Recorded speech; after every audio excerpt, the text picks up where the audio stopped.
ఒక్కసారి కొమ్మూరి గోల్డ్ కి కాల్ చేయండి. తాకట్లో ఉన్న మీ బంగారాన్ని విడిపించి మార్కెట్ ప్రైస్ కి వాళ్ళు కొనుక్కుని మిగతా డబ్బులు మీకు ఇచ్చేస్తారు. రైట్, బ్రేకింగ్ న్యూస్ వస్తున్నాం. మన టీవీ స్క్రీన్ పై సమ్మె రోజున కరీంనగర్ లో ఆర్టీసీ బస్సు ఒక లారీని ఢీ కొట్టింది. దీంట్లో 40 మంది ప్రయాణికులు ప్రయాణిస్తున్నారు. సో నలుగురు పరిస్థితి ఇప్పుడు విషమంగా ఉంది. సో మీరు చూస్తున్నారు విజువల్స్ లో. అయితే ఇవాళ సమ్మె అవ్వడంతో ఈ యొక్క ఆర్టీసీ బస్సుకి ప్రైవేట్ బస్ డ్రైవర్ని అలాట్ చేసి పంపించారు. సో దాంతో ఒక్కసారిగా బస్సు ప్రమాదానికి గురైంది. సమ్మె నేపథ్యంలో ప్రైవేట్ డ్రైవర్తో నడిపిస్తున్న అద్దె బస్సు లారీని ఢీకొట్టింది. కరీంనగర్లోకి కోతి రాంపూర్ బైపాస్ వద్ద అదుపు తప్పడంతో ఈ ఘటన చోటు చేసుకుంది. సో మీరు చూస్తున్నారు బస్సు ముందు భాగం మొత్తం నుజ్జు అయిపోయింది. ఈ ప్రమాదంలో ఆర్టీసీ బస్సు ముందు భాగం కంప్లీట్గా చాలా డ్యామేజ్. సో ఎవరైతే డ్రైవర్ వెనకాల కూర్చుంటారో వాళ్ళందరికీ గాయాలైన పరిస్థితి. నలుగురు పరిస్థితి విషమించడంతో వాళ్ళని హుటాహుటిన హాస్పిటల్ తరలించారు. చాలామంది ప్రయాణికులు గాయపడ్డారు. అయితే సీట్లలో కూర్చొని ఉండటం వల్ల దానికి ముందున ఉండే ఒక సీటు తగలటం వల్ల వాళ్ళ యొక్క మూతి, ముక్కులు, ఇంకా చెవి భాగాల్లో, తలకి బలమైన గాయాలయ్యాయి. సో ఆ గాయాలతోనే వాళ్ళు ఏదైతే ఇంకొక బస్సు ఏర్పాటు చేయడంతో గాయాలు కాని వారు వారి గమ్యస్థానానికి వెళ్ళారు. శిక్షణ లేని డ్రైవర్తో బస్సులు నడిపిస్తున్నందునే ఈ ప్రమాదం జరిగిందని ప్రయాణికులు ఆగ్రహం వ్యక్తం చేస్తున్నారు. ఎగ్జాక్ట్గా కరీంనగర్లోని కోతి రాంపూర్ బైపాస్ వద్ద బస్సు అదుపు తప్పడంతో ఎదురుగా వస్తున్న లారీని ఈ యొక్క ఆర్టీసీ బస్సు ఢీకొట్టింది. సో బస్సు యొక్క ముందు భాగం మొత్తం పూర్తిగా ధ్వంసమైంది. మనం చూస్తున్నాం విజువల్స్పై. ఒక రకంగా అయితే ఈ ప్రైవేట్ ట్రావెల్స్ కావచ్చు, ఈ యొక్క ఆర్టీసీ బస్సులు కావచ్చు, సో ఎలా పడితే అలా నడపడం వల్లే ఇక్కడ చాలా దారుణాలు మనం చూస్తున్నాం. గతంలో కర్నూలు బస్ యాక్సిడెంట్ కావచ్చు, తర్వాత చేవెళ్ళ బస్ యాక్సిడెంట్ కావచ్చు, ఇప్పుడు కరీంనగర్ బస్ యాక్సిడెంట్. సో ఎక్కడ జరిగినా మానవ తప్పిదమే. కానీ ఇక్కడ ఒకవేళ కనుక ఇవాళ బస్సులు ఏవైతే బంద్ అని చెప్పారు కదా, బంద్ అని చెప్పిన తర్వాత ఎలాగోలా సరే డ్రైవర్లు రాకపోతే ప్రైవేట్ డ్రైవర్లతో నడిపిద్దామని ఆర్టీసీ అధికారులు ఒక నిర్ణయం తీసుకున్నారు. కానీ ఆ నిర్ణయానికి చట్టబద్ధం ఉందా, హేతుబద్ధం ఉందా, లేదా అంటే వాళ్ళకి ప్రాపర్ ట్రైనింగ్ ఉందా లేదా? ఎప్పుడో ఒక 20 మంది ఒక డిపోలో 20 మంది డ్రైవర్లు ఉంటే ఒక డ్రైవర్ రాకపోతే ప్రైవేట్ డ్రైవర్ని తీసుకొచ్చి పెడతా ఉంటారు. అయితే మెయిన్ మున్సిపాలిటీస్ నుంచి లైక్ కరీంనగర్ కావచ్చు, జగిత్యాల, కోరుట్ల, వేములవాడ ఇలాంటి డిపోల నుంచి హైదరాబాద్, సికింద్రాబాద్ బస్సులు రావడానికి ఎప్పుడన్నా గవర్నమెంట్ అథెంటిక్ బస్ డ్రైవర్ రాకపోతే అప్పుడు ఆ స్థానంలో ప్రైవేట్ డ్రైవర్ నియమించే అవకాశం ఉంటుంది. ఒకరికి తీసుకునే అవకాశం ఉంటుంది తప్ప ప్రతి ఒక్కరిని తీసుకొని ప్రతి ఒక్క బస్కి ఒక వేరే ప్రైవేట్ డ్రైవర్లను పెట్టేసి నడిపించడం వల్ల ఇలాంటి ప్రమాదాలు గతంలో కూడా మనం చూసాం.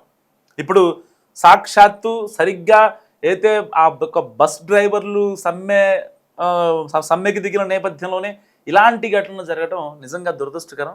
సో ఏది ఏమైనప్పటికీ ఇటు ప్రభుత్వం కూడా ఒక బస్సు డ్రైవర్లతో విజ్ఞప్తి చేస్తుంది, ఎట్టి పరిస్థితుల్లో సమ్మె విరమించమని. సో ఏమైనా ఉంటే మాట్లాడదామని చెప్తున్నారు, కానీ మాట్లాడిన ప్రతిసారి విఫలమవుతూనే వచ్చింది. ఇలాంటి నేపథ్యంలో ఇప్పుడు ఈ యొక్క మంత్రి పొన్నం ప్రభాకర్ కూడా బస్సు డ్రైవర్ల అసోసియేషన్కి ఒక లేఖ రాశారు. సో ఇక్కడ అనవసరంగా ధర్నా చేయడం వల్ల మనం ఇంకా వెనక్కి వెళ్ళిపోవటమే, ఆర్టీసీ అసలు నష్టాల్లో ఉంది, ఇంకా కష్టాలు చేయడం కరెక్ట్ కాదు. సో ఎట్టి పరిస్థితుల్లో మనం కొంచెం ఆలోచించి ఒక నిర్ణయానికి వస్తే బాగుంటుంది అనేది మంత్రి పొన్నం ప్రభాకర్ చెప్తున్న పరిస్థితి. ఇలాంటి నేపథ్యంలో మరి బస్సు డ్రైవర్ల అసోసియేషన్ వాళ్ళు వింటారా వినరా అనేది ఇక్కడ చాలా కీలకంగా మారింది.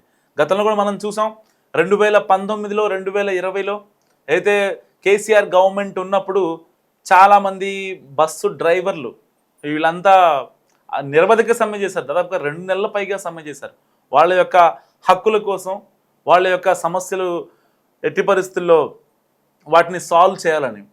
సో అదే మాదిరిగా మళ్ళీ ఒకసారి రిపీట్ అయితే కనుక నిజంగా తెలంగాణలో ఆర్టీసీ మరింత వెనక్కి వెళ్ళే ప్రమాదం ఉంది. సో ఇప్పటికీ ఆర్టీసీ నష్టాల్లో ఉంది. ఆ యొక్క నష్టాల భర్తీని పూడ్చేందుకు ఈ యొక్క ఆర్టీసీ అధికారులు కూడా చాలా కీలకమైన చర్యలు తీసుకున్నారు. ఈవెన్ సజ్జనర్ గారు కూడా ఆర్టీసీ చైర్మన్గా ఉన్నప్పుడు కూడా ఆయన కొన్ని తీసుకున్న విప్లవాత్మక నిర్ణయాల వల్ల ఆర్టీసీ కాస్త గాడిన పడిందని చెప్పుకోవచ్చు. మళ్ళీ ఇప్పుడు కనుక ఈ యొక్క బంద్లు, ఈ యొక్క సమ్మెలు, నిరసనలు మళ్ళీ కంటిన్యూ అయితే ఆర్టీసీ మరింత వెనక్కి వెళ్ళే ప్రమాదం ఉంది.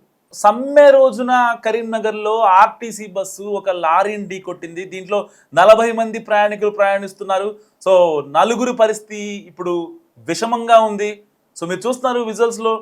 అయితే ఇవాళ సమ్మె అవ్వడంతో ఈ యొక్క ఆర్టీసీ బస్సుకి ప్రైవేట్ బస్ డ్రైవర్ని అలాట్ చేసి పంపించారు. సో దాంతో ఒక్కసారిగా బస్సు ప్రమాదానికి గురైంది. సమ్మె నేపథ్యంలో ప్రైవేట్ డ్రైవర్తో నడిపిస్తున్న అద్దె బస్సు లారీని ఢీకొట్టింది. కరీంనగర్లోకి కోతి రాంపూర్ బైపాస్ వద్ద అదుపు తప్పడంతో ఈ ఘటన చోటు చేసుకుంది. సో మీరు చూస్తున్నారు బస్సు ముందు భాగం మొత్తం నుజ్జు అయిపోయింది. ఈ ప్రమాదంలో ఆర్టీసీ బస్సు ముందు భాగం కంప్లీట్గా చాలా అంటే చాలా డ్యామేజ్. సో ఎవరైతే డ్రైవర్ వెనకాల కూర్చుంటారో వాళ్ళందరికీ గాయాలైన పరిస్థితి. నలుగురు పరిస్థితి విషమించడంతో వాళ్ళని హుటాహుటిన హాస్పిటల్ తరలించారు. చాలామంది ప్రయాణికులు గాయపడ్డారు. అయితే సీట్లలో కూర్చొని ఉండటం వల్ల దానికి ముందున ఉండే ఒక సీటు తగలటం వల్ల వాళ్ళ యొక్క మూతి, ముక్కులు ఇంకా చెవి భాగాల్లో తలకి బలమైన గాయాలయ్యాయి. సో ఆ గాయాలతోనే వాళ్ళు ఏదైతే ఇంకొక బస్సు ఏర్పాటు చేయడంతో గాయాలు కాని వారు వారి వారి గమ్యస్థానానికి వెళ్ళారు. శిక్షణ లేని డ్రైవర్తో బస్సులు నడిపిస్తున్నందునే ఈ ప్రమాదం జరిగిందని ప్రయాణికులు ఆగ్రహం వ్యక్తం చేస్తున్నారు. ఎగ్జాక్ట్గా కరీంనగర్లోని కోతి రాంపూర్ బైపాస్ వద్ద బస్సు అదుపు తప్పడంతో ఎదురుగా వస్తున్న లారీని ఈ యొక్క ఆర్టీసీ బస్సు ఢీకొట్టింది. సో బస్సు యొక్క ముందు భాగం మొత్తం పూర్తిగా ధ్వంసమైంది. మనం చూస్తున్నాం విజువల్స్పై.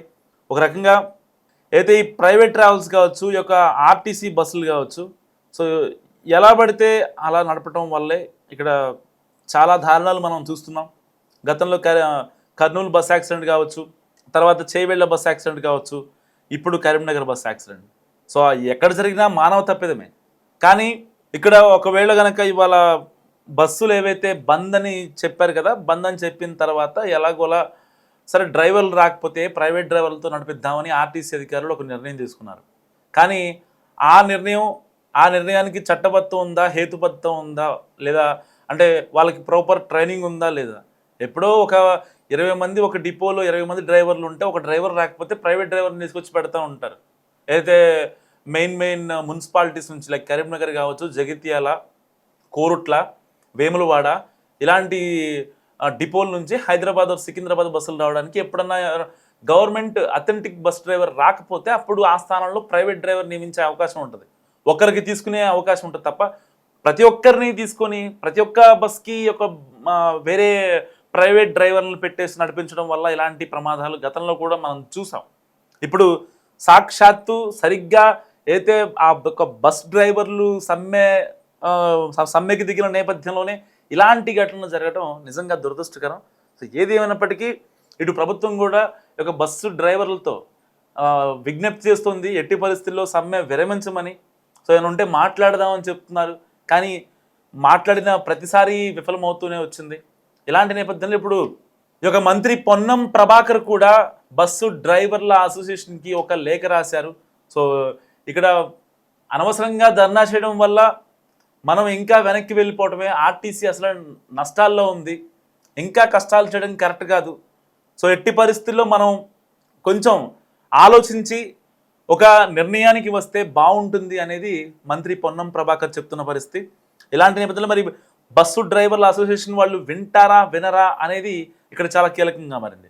గతంలో కూడా మనం చూసాం 2019లో 2020లో అయితే కేసీఆర్ గవర్నమెంట్ ఉన్నప్పుడు చాలామంది బస్సు డ్రైవర్లు వీళ్ళంతా నిరవధిక సమ్మె చేశారు. దాదాపుగా 2 నెలల పైగా సమ్మె చేశారు. వాళ్ళ యొక్క హక్కుల కోసం, వాళ్ళ యొక్క సమస్యలు ఎట్టి పరిస్థితుల్లో వాటిని సాల్వ్ చేయాలని. సో అదే మాదిరిగా మళ్ళీ ఒకసారి రిపీట్ అయితే కనుక నిజంగా తెలంగాణలో ఆర్టీసీ మరింత వెనక్కి వెళ్ళే ప్రమాదం ఉంది. సో ఇప్పటికీ ఆర్టీసీ నష్టాల్లో ఉంది.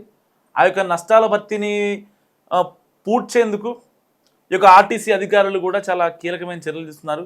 ఈవెన్ సజ్జనర్ గారు కూడా ఆర్టీసీ చైర్మన్గా ఉన్నప్పుడు కూడా ఆయన కొన్ని తీసుకున్న విప్లవాత్మక నిర్ణయాల వల్ల ఆర్టీసీ కాస్త గాడిన పడిందని చెప్పుకోవచ్చు. మళ్ళీ ఇప్పుడు కనుక ఈ యొక్క బంద్లు, ఈ యొక్క సమ్మెలు, నిరసనలు మళ్ళీ కంటిన్యూ అయితే ఆర్టీసీ మరింత వెనక్కి వెళ్ళే ప్రమాదం ఉంది.